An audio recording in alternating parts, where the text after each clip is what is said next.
इस वीडियो में डिस्कस करेंगे समांतर श्रेणी का सारा फार्मूला। चलिए स्टार्ट करते हैं। यहाँ पे समांतर श्रेणी होता क्या है तो वो जानिए। जैसे फॉर एग्जांपल मैं समझाऊँ, 2 के बाद 4, 4 के बाद 6, 6 के बाद 8, ये सारा श्रेणी समांतर श्रेणी में है क्योंकि सभी श्रेणी में समान अंतर है। जैसे यहाँ पे 2 2 का अंतर है, इसको कह सकते हैं कि समांतर श्रेणी में है। अब यहाँ पे अच्छे से समझते हैं।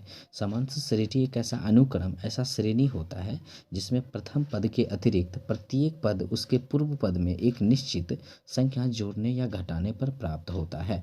जैसे मान लीजिए कि मैं आपको बोलूँ 1 के बाद 2 होता है, 2 के बाद 3, 3 के बाद 4, इन सभी में एक एक जोड़ते हैं तो ये आता है।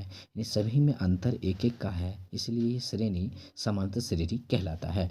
अब यहाँ पे देखिए, जैसे मान लीजिए कि 5 के बाद 10, 10 के बाद 15, 15 के बाद 20 डॉट डॉट डॉट आगे बढ़ेंगे, अर्थात सभी में 5 5 जोड़ते हैं तो आता है। यानी कह सकते हैं कि सभी में 5 5 का अंतर है। यानी सभी श्रेणी में समान संख्या का अंतर है, इसीलिए इसको समांतर श्रेणी कहेंगे। अब आगे यहाँ पे देखिए, इसको अरिथमेटिक प्रोग्रेशन अर्थात शॉर्ट में एपी कहते हैं। A for arithmetic, P for progression. तो इस तरीके से एपी यानी समांतर श्रेणी को इंग्लिश में अरिथमेटिक प्रोग्रेशन कहते हैं और शॉर्ट फॉर्म एपी कहा जाता है। अब यहाँ पे एपी के प्रथम पद को ए1 से सूचित किया जाता है। जैसे मान लिया जाए कि प्रथम संख्या जो है ए1 है तो दूसरा संख्या ए2 होगा, तीसरा संख्या ए3 होगा। इसी तरह से आगे बढ़ेंगे तो अंतिम एनवा संख्या एन होगा। इस तरीके से यहाँ पे जानना है। तो आप देखिए, प्रथम पद को एन मानेंगे, द्वितीय पद को ए2 बोलेंगे और एनवा पद को एन से सूचित किया जाएगा। तो ये आपको ध्यान रखना है।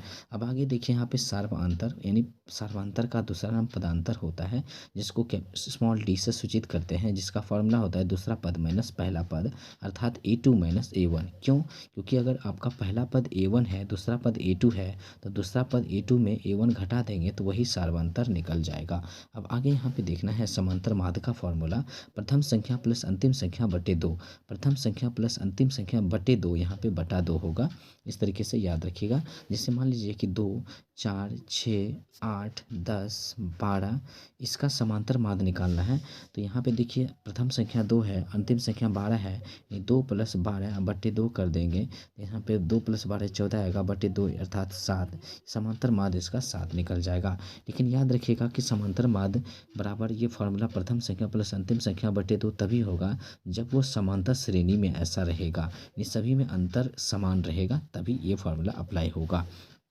अब आगे देखिए, 1 प्लस, यहाँ पे देखिए ये वाला formula 1 + 2 + 3 + 4 dot dot dot n तक, इसका फॉर्मूला होता है n × n+1 बटे 2 अर्थात n प्रथम n संख्याओं का योग का फॉर्मूला होता है n × n+1 बटे 2। यानी मैं फिर से बताऊं, जैसे मान लीजिए कि 1 से 2, 3, 4 और आगे अनंत तक यानी n तक अगर आप संख्या का जोड़ेंगे तो इसका फॉर्मूला होगा n × n+1 बटे 2। जैसे एग्जांपल से मैं समझाऊं, जैसे मान लीजिए कि यहाँ पे 1 + 2 + 3, उसके बाद प्लस लिखा हुआ है यहाँ पे 100 अंत में, यानी 1 2 3 4 5 6 इस तरह से 100 तक योग करना है संख्याओं का। इसका डायरेक्ट फार्मूला से निकल जाएगा। अंतिम संख्या 100 है तो n × n+1 यानी 100 + 1 हो जाएगा, यानी n × n+1 अर्थात 100 × 100 + 1 बटे 2 हो जाएगा। इस तरीके से ये प्रश्न बनेगा।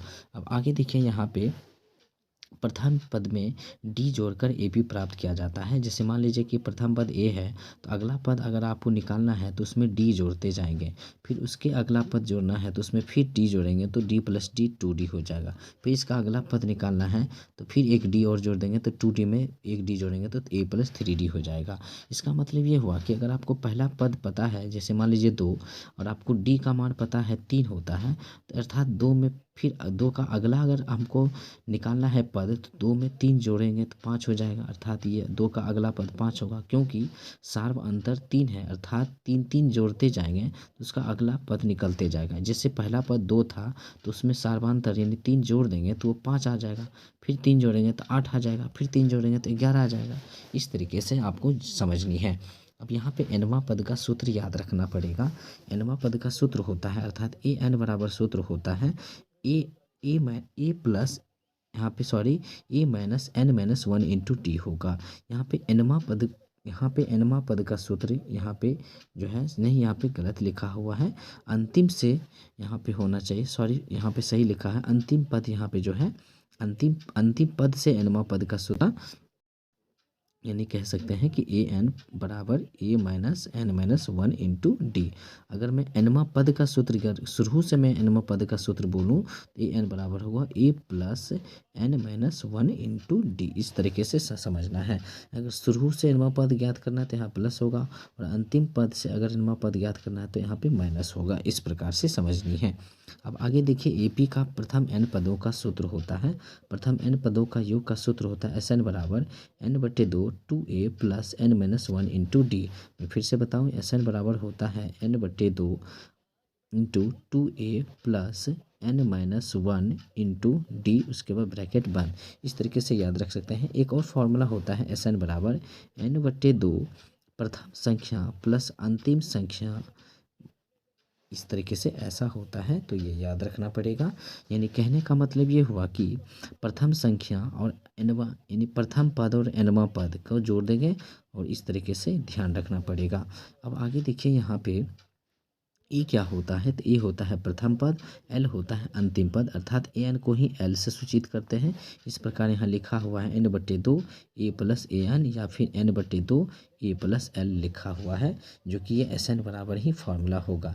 ये तब यूज करेंगे जब आपको प्रथम पद पता रहेगा, प्रथम पद पता रहेगा और अंतिम पद पता रहेगा, तो डायरेक्ट आप यहाँ पे एस एन निकाल सकते हैं, और वहाँ पे एन की वैल्यू भी पता होनी चाहिए। जैसे कि मान लीजिए कि आपको पता है कि एन का वैल्यू कुछ पता होना चाहिए, प्रथम पद पता होना चाहिए और एनवां पद पता होना चाहिए, तब डायरेक्ट एस एन निकाल सकते हैं। इस प्रकार से आप समझ सकते हैं कि आपका समांतर श्रेणी में फार्मूला कैसे पूछा जाता है।